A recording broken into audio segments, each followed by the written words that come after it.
Selamat malam, mohon izin saya atas nama Rudi Arianto Yuwono, NIM 2024 0510023, mahasiswa dari Administrasi Publik Fakultas Fisip Universitas Sang Tua.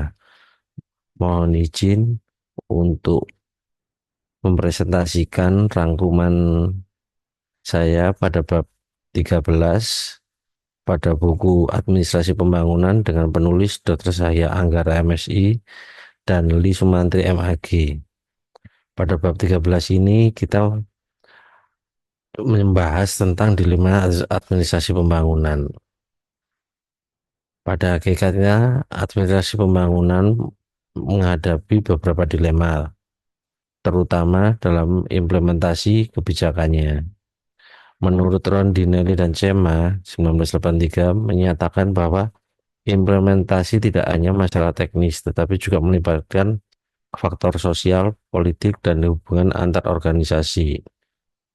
Menurut Rondinelli dan Sema, ada dua pendekatan dalam proses implementasi yang sering dikacaukan, yaitu the compliance approach dan political approach. Adapun faktor-faktor yang mempengaruhi implementasi kebijakan desentralisasi dan otonomi bebas, diantaranya kondisi lingkungan, di mana struktur politik nasional, proses kebijakan, dan karakteristik sosial budaya lokal sangat mempengaruhi keberhasilan kebijakan otonomi daerah. Hubungan antar organisasi, koordinasi dan komunikasi yang efektif antar organisasi diperlukan untuk mencapai keberhasilan suatu implementasi. Sumber daya, dukungan finansial dan otoritas yang berguna untuk memanfaatkan sumber daya lokal penting untuk melaksanakan kebijakan. Karakteristik badan pelaksana, keterampilan teknik dan manajerial, serta komitmen staf menjadi faktor penting dalam keberhasilan implementasi. Hasil implementasi kebijakan desentralisasi dan otonomi bebas dalam administrasi pembangunan menurut Rondinelli dan Sema 1983 memiliki 3 alat ukur dalam menilai suatu keberhasilan. Di antaranya, 1. Tercapainya tujuan kebijakan desentralisasi yang terwujud dalam pelaksanaan otonomi daerah. 2. Meningkatnya kemampuan lembaga pemerintah dalam hal perencanaan, mobilisasi sumber daya, dan pelaksanaan. Meningkatkan produktivitas, pendapatan daerah, pelayanan terhadap masyarakat, dan peran serta aktif dari masyarakat. Keterkaitan kondisi lingkungan dengan karakteristik aparatur dan hubungan antar organisasi dengan sumber daya dalam konteks pelaksanaan otonomi daerah, yaitu kebijakan ini telah memberi kesempatan kepada kabupaten atau kota untuk mengembangkan daerahnya guna mencapai hasrat kemandirian dan pemberdayaan. Hal ini diatur dalam Undang-Undang Nomor 5 Tahun 1974 yang juga sejalan dengan Undang-Undang Nomor 2 Tahun 1999. Kesenjangan teori dan realitas, di antaranya perubahan retorika kebijakan pembangunan. Teori pembangunan bersifat jangka panjang, komprehensif, perencanaan nasional, pengawasan terpusat, serta sistem top-down dalam pengambilan keputusan. 2. Konflik politik. Kebijakan berasal dari analisis yang rasional dan komprehensif, perencanaan yang dibuat dan dapat dilakukan melalui sistem hierarki dari peraturan dan perundang-undangan. Adanya kesenjangan dari pertimbangan perencanaan menganggap bahwa konflik adalah cara untuk mencapai tujuan menjadi lebih objektif. Perubahan strategi pembangunan.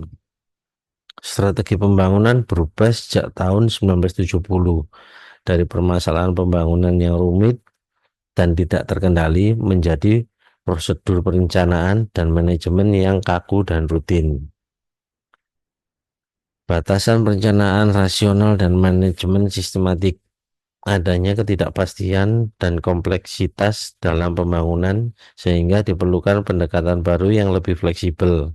seperti halnya menganggap kebijakan sebagai sebuah eksperimen sosial, menyederhanakan metode manajemen, dan mengadopsi perencanaan yang strategis. Adapun beberapa masalah dalam sistem perencanaan dan manajemen, yaitu satu, mahal dan tidak efektif, besarnya inkonsistensi dan ketidakpastian, tenaga ahli dari negara luar yang ditugaskan untuk pelaksanaan pembangunan tidak familiar dengan kondisi lokal, tidak tepat dengan adanya intervensi dari perencanaan pemerintah pusat, tidak fleksibel, dan bertentangan dengan kepentingan manajer. Konsep kesalahan dalam penyelesaian program. Kesalahan dalam administrasi pembangunan sering dianggap negatif. Padahal dalam konteks pembangunan, kesalahan dapat menjadi bagian dari pembelajaran dan inovasi.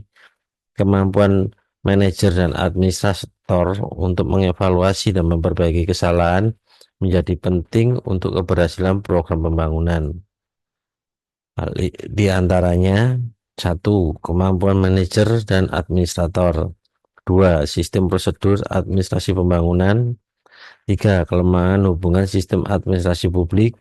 Empat, kemampuan administrator. Administrasi pembangunan yang efektif memerlukan manajer yang mampu untuk mendukung interaksi antar individu dan kelompok yang mempunyai sedikit pengetahuan dan sumber daya. Selain itu juga membutuhkan kondisi perubahan dan memerlukan pertimbangan untuk menetapkan kondisi yang sebaiknya. Terima kasih.